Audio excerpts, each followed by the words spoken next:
everybody. Welcome to another episode of our So Does It Matter podcast, our opportunity once a week to do a one-on-one interview with somebody that matters in California politics. Of course, California is a menagerie, and there's no shortage of things to talk about because of the way that politicians run things in Sacramento. We'll talk about that a little bit. But our special guest today is Chuck Michel. Say hi, Chuck. There's Chuck.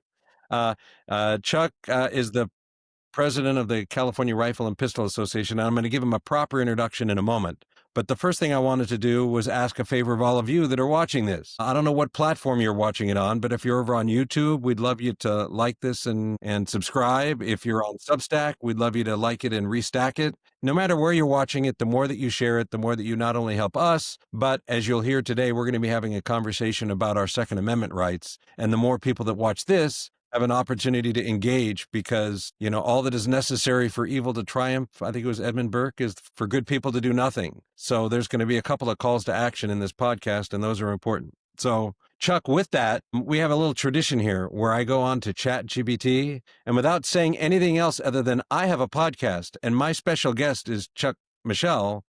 Boy, please tell us. Well, the dirty truth is that it's figured out because it has a memory that I'm a conservative. So it actually ends up being pretty good. But here's the introduction for everybody. I'm going to put on my special introduction voice. Today, I'm joined by someone who has been on the front lines of defending the Second Amendment for decades. Chuck Michel is the volunteer president and general counsel of the California Rifle and Pistol Association, the state's leading voice for law-abiding gun owners, and one of the most effective Second Amendment advocacy organizations in the country. Chuck is widely recognized as one of the nation's top Second Amendment attorneys.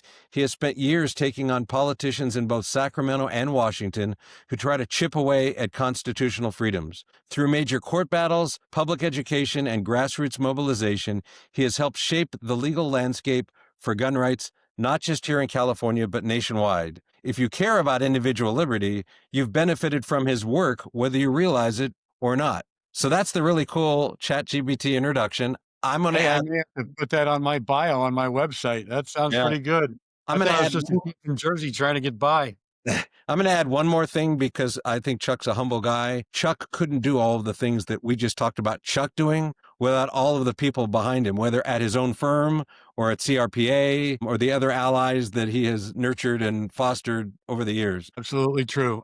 The teams at CRPA and the teams at my law firm, they're fantastic. I mean, they've really stepped up and taken they're all activists. They're all true believers. Well, that's perfect. So Chuck, why don't we, I know this is hard to believe, but out of the many thousands of people that will watch this, there's probably one who's living under a rock and is currently going, the California Rifle and Pistol Association? What's that? So why don't you take a few minutes and talk about something near and dear to your heart and share with everybody what the CRPA is and what it does? Well, there's a lot to that. CRPA is the oldest civil rights advocacy group in California. It's 150 years old. It was founded, whatever 150 years ago is, and it's celebrating its anniversary this year. It's grown from, there was a lot of clubs. It's like 1875-ish. Thank you. No, I'm sorry, 1800. Oh, 1800. All right. Well, for a long time. Anyway, a long time. Might be 175 years, and I'm going to be very embarrassed when my staff tells me if I got that wrong. All right. But the point is, correct answer in show notes. It's old, and it's come a long, long, long, long way. Most of the groups, when 150 years ago, when a gun group started, it was basically a bunch of guys who wanted to go to the range and practice shooting, and it became just like NRA and every other Second Amendment advocacy group, gun rights owners advocacy group. It's had to get more political as the forces to try and limit or eliminate the Second Amendment and hunting and target shooting and self-defense handguns and civilian ownership of handguns and long guns. That political movement has grown, and we've had to fight back. And so CRPA, just like a lot of the other groups like NRA and the others, became more politically active in the late 60s, early 70s, and started to push back against some of these gun control laws that they were trying to push down our throats. We were successful for quite a while, but in California, the Democrats have basically taken over the legislature about 20 years ago. We suffered that. And then they went ran through a time where they could pass pretty much anything they wanted to. So for 20, 30 years, CRPA and NRA worked together, pushing back against all these local ordinance that would restrict gun rights, state laws, hunting restrictions, all these different things. And we've grown into the role. We now have a legislative advocate that's up in Sacramento full time. That's Rick He used to France. work with, he is still working with the gun owners of California. That was Sam Paredes, who unfortunately we lost recently. He's a brother in arm. I miss him dearly. Now Rob Olson has taken his place, and there's an NRA lobbyist up there too, part of the time. So we're pushing back in Sacramento. That program has grown tremendously. We've become much more influential and much more effective because the CRPA has created chapters. About 6 years ago, we created the chapter program. We now have about 50 chapters throughout the state, local chapters. People who get involved in the local elections. Some politician once said all politics is local, and that's true. That's why you get a lot of Democratic candidates. They start in local office and then they pick a fight with the NRA or the CRPA because they want to build that name recognition, because a lot of people don't know who these politicians are and they're voting based on some familiarity with the name. Anyway, so there's the legislative program there. There's hunting and conservation advocacy. There's training. There's juniors development programs. There's women's shooters programs. There's a lot of safety training. And there's the litigation side along with all the other operations side. So there's And back office we're gonna operations. we'll talk more on the litigation side in just a little bit, because that's one of the calls to the action that we're going to be asking our folks to help with. But CRPA has, they have, like any business, they have a back office operations, the admin side, and then they have the front office programs, which I just kind of ran through. In fact, CRPA is now in the process of moving into a new building, moving their operations into another building where they have a bigger training center and more room to bring on more staff. About 6 years ago, we had 3 staffers. Now we have almost 20. So it's gotten to be a fairly significant and So you influential and guys sizable organization. you guys still be in Orange County? Yes. Santa Ana instead of full, and All right. Well, I'm a Yorba Linda kid, so I'll have to come to the grand opening come by. Yeah. You'll when have an that open house.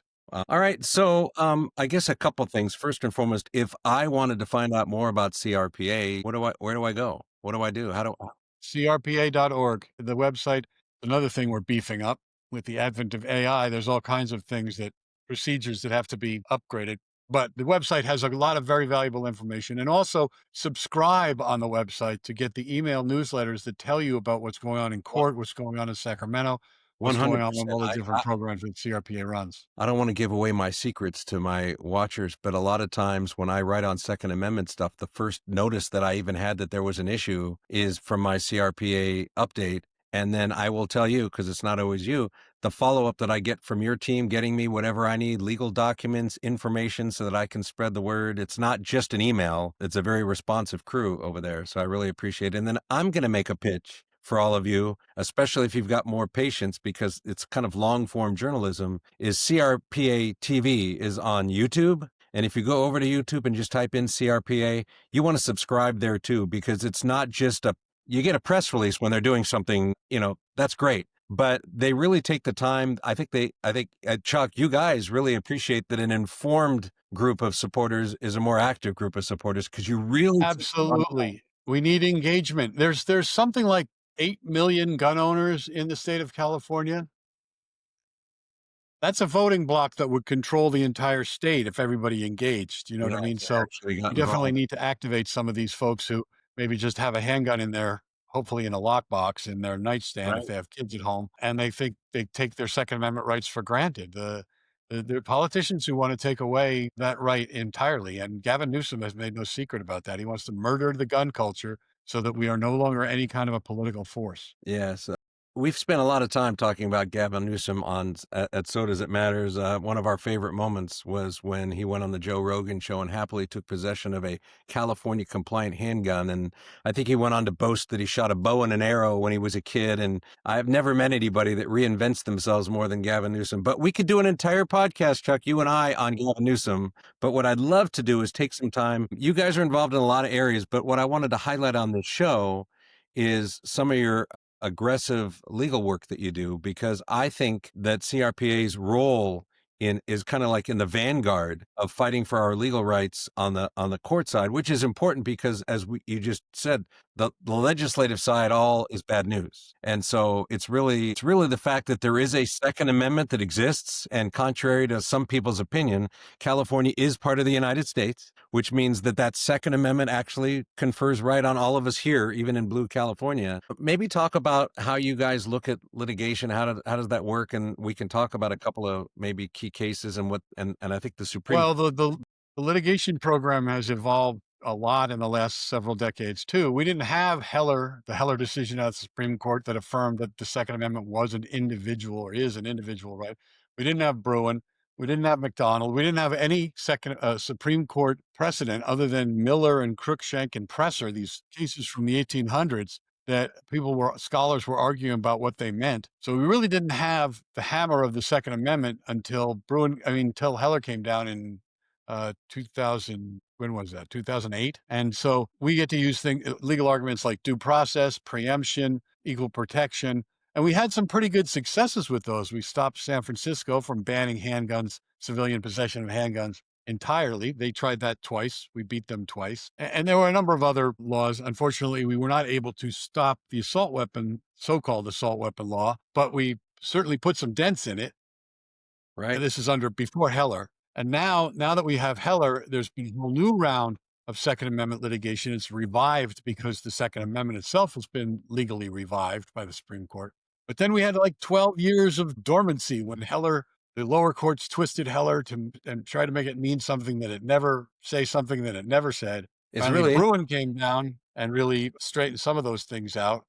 But yeah, really kind of trying to do the same thing with that. It's really kind of interesting, this dynamic where you get these rulings from the Supreme Court, but it doesn't change the fact that there are so many federal judges around the country who have been appointed by liberal presidents and confirmed by liberal senates who literally are probably seething at the decisions, and they're actively looking for ways to minimize them, change them, interpret them in ways that are contortionist. So, and then that one federal court judge can bollocks things up for years, which is their intent. So I really admire the patience. I mean, sometimes litigation is about the long game, and it's frustrating because we all want immediate relief. But the fun part is you've got some cases you've been working on for years, so the long game is come to fruition now. It would be really, I think, useful for our folks to understand the Bruin decision because you'll tell me if I'm phrasing this wrong because I'm not an attorney, but it creates kind of the jurisprudence, the framework by which gun laws are now evaluated. And that was such a big change. And I know I risk turning this into a 2-hour podcast asking an attorney to summarize a Supreme Court case, but I'll try not to go too deep into the weeds. Put this in the context of the approach to the Constitution as an originalist and the approach to the Constitution as more like a progressive where you want to have a living Constitution. Right. So the conservatives go with this originalism. The Democrats go with this living Constitution where you can change it at will. Right. You can make it mean whatever you want it to mean. It means whatever five judges mean at any given time on the Supreme Court. Exactly. So the Supreme Court is focused on originalism, not just in the Second Amendment context, but in most of the cases that they're deciding. And so when the Bruin case came in front of them, which was a challenge to New York State's handgun, basically licensed carry law, and required that before you could get a license to carry a firearm in public, you had to have prove some kind of a special need. In other words, it was a citizen's duty legal obligation to prove that they needed a gun in public before they could get a permit to have one. The Supreme Court said, no, it's a right, using Heller as a starter. It's a right. You can require a license, but you can't require some kind of special need. Self-defense is your special need. Self-defense is the justification for your permit.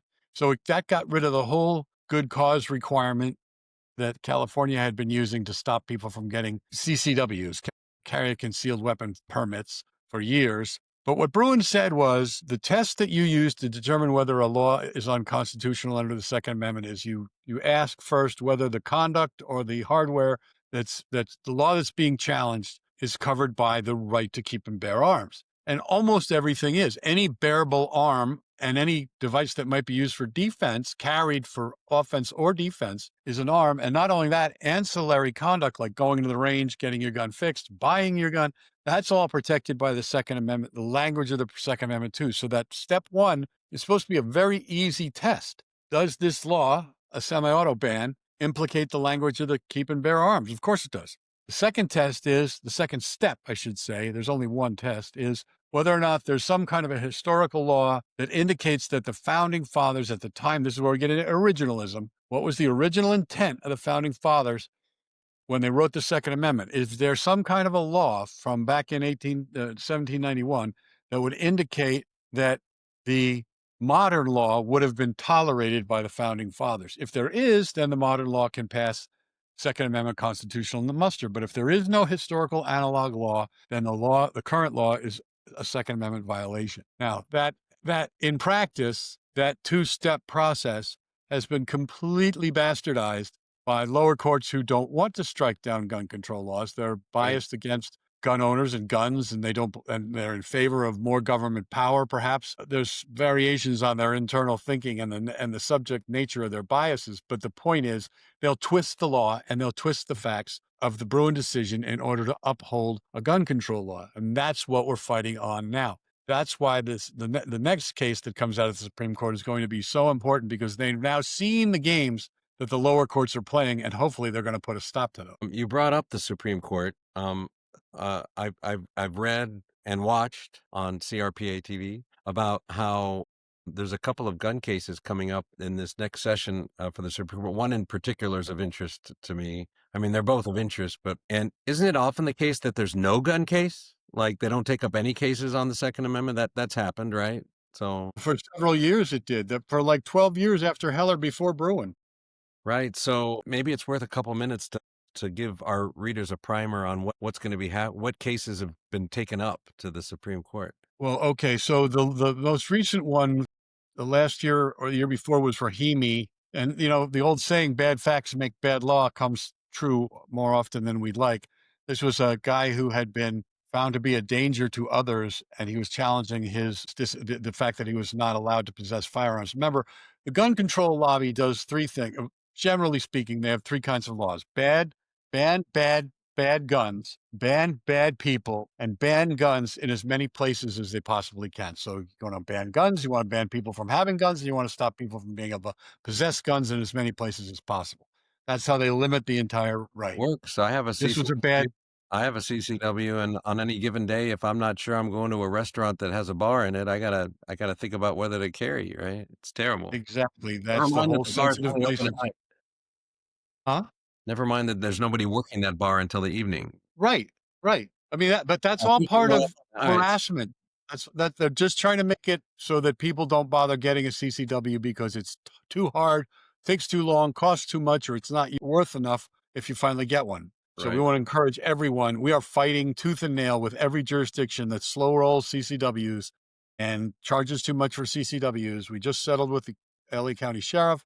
We're now suing Santa Clara. We've got out-of-state permitting is now allowed in California. You can live in another state and get a permit here. So we're having some tremendous wins. But the battle right now really is about CCW. It might be easier to get a permit if you're from here, if you're from out of state, than it is to get a permit if you're here. There is some ironic results coming out of that. And hopefully that's going to change, because we're working with the DOJ, Cal DOJ, to change things in Sacramento. But the U.S. DOJ has now parachuted in to the LA County Sheriff case, and they will be chasing them to get even more concessions. But they're going to have to speed up the process and not charge so much to get a permit. Anyway, the point is, all these cases, there's now 29 cases that have asked the Supreme Court to hear their case. Places, people, and guns cases are all lined up there. There's two that the Supreme Court has taken this year. One is the Walford case out of Hawaii, which the Hawaii Supreme Court upheld this goes back to sensitive places. They upheld a law that said, before you can take a gun into a private business or into private property, the owner has to post a sign that says guns allowed, as opposed to the flip side of that in Texas, for example, where if they don't want you to bring a gun, they put a no guns allowed sign. You can do that in private property. That's not government action. Yeah, that's crazy. So that's the Walford case. So the Supreme Court is going to decide whether or not you can actually require people to say, yes, guns are allowed before they can bring a gun into private Yeah, property. That's especially called the because vampire rule. yeah, there's different kinds of public places, right? What the public place that is, you're going into my backyard is a lot different than the public place of I own a local mall and it's Right. privately owned, but people Your go, backyard is probably a private place, but this gets into other distinctions, whether it's fenced, whether there's common access. But the difference between a public place and a private place is actually not as simple as you might think. But they're talking about mostly private businesses. So you don't want to have to, no business, they know, and the anti-gun lobby knows this. They know no one is going to post a sign that says guns allowed because right, every Karen, every, a gun ban activist is going to see that sign and start protesting. You know what I mean? That's not what right, they want to have. People don't, some guy selling at a shoe store doesn't want to get into a fight with somebody about whether or not they have a sign that posted that you can have guns or not. And he could be the biggest Second Amendment advocate on the planet. He just doesn't want to have that argument. The other case is about a drug user who was convicted for possessing a firearm because he used drugs. And the question is, and that one is going to be, under what circumstances can drug use, including cannabis, marijuana, become a factor that prohibits someone from that makes someone lose their Second Amendment rights? That's another case with bad facts that might make bad law. So we've asked the court to take another cannabis case, which is much cleaner, the Harris case, much cleaner. It's a guy who had a gun stolen. When he was asked about the stolen gun so they could try and recover it, they asked him if he smoked marijuana. He said yes. So they arrested him for possession of a firearm as a cannabis smoker. right. So that's a much more sympathetic case, and we should get a better result. But so there's only two cases that have been taken so far. And frankly, unfortunately, I think what the state of Hawaii is going to do is play the same game that the state of New York did the first time around on the challenge to their refusal to issue licenses They to just carry. And changed that their is, they're law. going to repeal the law and try and moot the case so the Supreme Court doesn't get to issue a good Second Amendment case. Well, that would be unfortunate. That starts to get into the legal hocus pocus. So, what I wanted to say here, real quick, is there are a ton of cases. There is a lot going on in a lot of areas having to do with everything from magazine bans to assault weapon bans to CCW issues. I forgot to mention that's the other case, the Duncan case, the magazine case.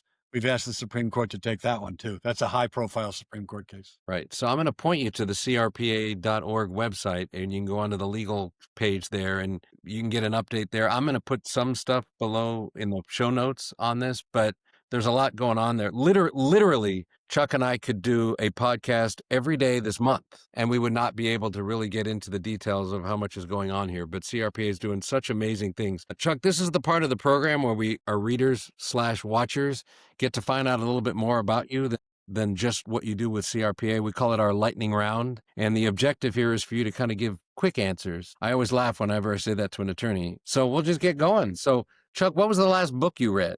It was a Jack Reacher novel. All right. I did the last book I read through was Illinois Gun Laws. That's what you read when you're going to sleep. Jack Reacher's novels are what you read when you want to stay awake for a while. And then, yeah, okay. What's the last film you've watched? And you can include something you streamed on TV or whatever. well, I just watched the Death by Lightning on I think it's Netflix, the James Garfield presidential story about his election and assassination. And Yeah. that was fascinating. A lot of unknown things about how that guy became president and who his vice president was, and the political game back then with New York running the power show and all the games that So they it's played in the election. recommended watching. That actually leads into the next one, which is if you were to look back at our country and the history of our presidents, not including the current one, who's your favorite president of all time? And I know that's a hard question because there's a few that stand out, but Well, I mean, George Washington, but Ronald Reagan is the guy who really kind of ushered in the concept that he publicly really started pushing the government isn't the solution, government is the problem mentality. And right. that's kind of where I'm coming from. Government could mess up anything. Well, They're not really competent at running anything. Although Trump is doing a good job as a businessman. Well, I found before I caveated the no Trump answer, everyone likes to say Trump, but we are fortunate to live in a time where we got to live through the Reagan presidency. It's not like you're drawing upon some historical figure from the early 1800s. Right. So, all right, least favorite president of all time. This is where it gets more. Biden, and I mean, I So, can't even think of a close second. I mean, there are probably some in history that are as bad as he was. I'm just not that brushed up on them. But Biden is fresh in my memory, and that was a goat rope if there ever was one from A to Z. all right, we're going to move to world leaders that you respect, and again, we're going to put Trump off to the side. Well, you took him off. He's the clear winner right now. I know, but we're trying to. This show isn't very much fun if everybody just says Donald Trump, right? I don't know. I can't think of one who. At one point, I might have said Netanyahu, but he's got a lot of baggage that has kind of diminished my opinion of him a little bit. We get the president of Italy gets a lot of praise. We hear her name a lot. The guy from Argentina. How about him? There's Millie, a, yeah, huh? we'll take him. That works. Okay, so this one's easier. Name a current world leader who you despise the most, and that should be easier for you. Probably Putin, All right, so Putin, I think, has been our or most maybe the Chinese. president. Although Putin is just it's got to be Putin. Putin takes the cake. Yeah, all right. Well, I mean, there's some Muslim terrorist leaders that are, right. I get it. plotting against the death to America thing, but Putin is just. You mean Putin's meteoric rise from KGB agent to worth about $10 billion didn't happen through the Democratic Republic process?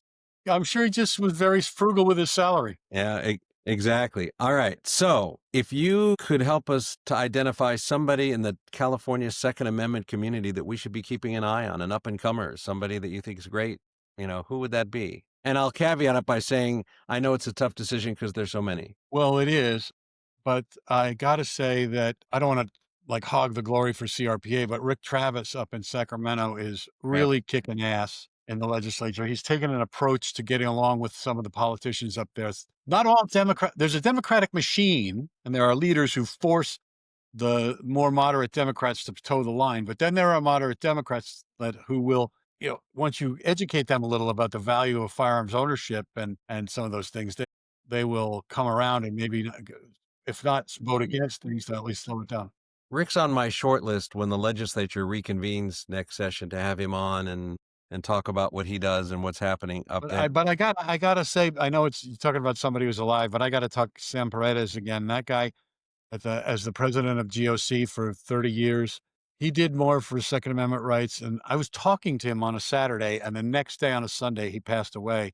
Yeah. And that was a huge, huge loss. You guys get bugged by me community. more because he was my go-to guy. I've known Sam forever. When I was the president of the California Republican Assembly, which is a conservative statewide Republican group, he was on my board, and I remember him coming up to me and introducing himself, and he was the first one to ever take me skeet shooting. So he said, if you don't go skeet shooting with me, you're a communist, I think was what he told me. And so we immediately went skeet shooting. Okay, and then last but not least, if you could wave a magic wand and change one aspect or thing in California policy, what would it be? And I know you've got a long list, but what would be the one that would be? California policy? Yeah, or politics, some aspect. You can't just say, I wish Republicans were in charge, but maybe it's, bring back the 2/3 for the budget or majority, or Well, I'm kind of focused on gun laws, and my thought is, as soon as people, non-gun owners or marginal gun owners, the guy who owns one gun, as soon as they